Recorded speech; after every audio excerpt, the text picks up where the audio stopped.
बालवयातच मुलांना मैदानी खेळाची आवड निर्माण करून भावी पिढी निरोगी आणि सशक्त करण्यासाठी केरगाव स्पोर्ट्स अकॅडमीच्या वतीने उन्हाळी शिबिराचे आयोजन करण्यात आले। या शिबिराला शालेय मुला-मुलींचा उत्स्फूर्त प्रतिसाद लाभला। या शिबिरात खेळाबरोबरच विविध कलागुण मुलांना शिकवण्यात आले। नुकताच या शिबिराचा समारोप उत्साहात पार पडला।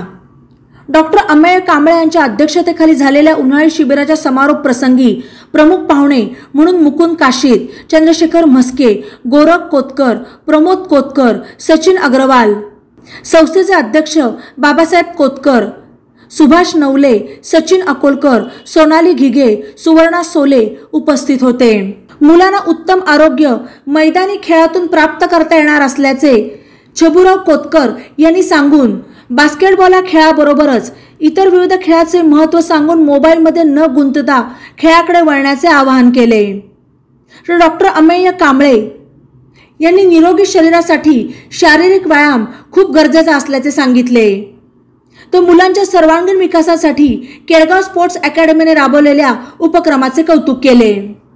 बातम्यांसाठी ई नवा मराठा YouTube चॅनलला सबस्क्राइब करा आणि बेल आयकॉनवर प्रेस करा।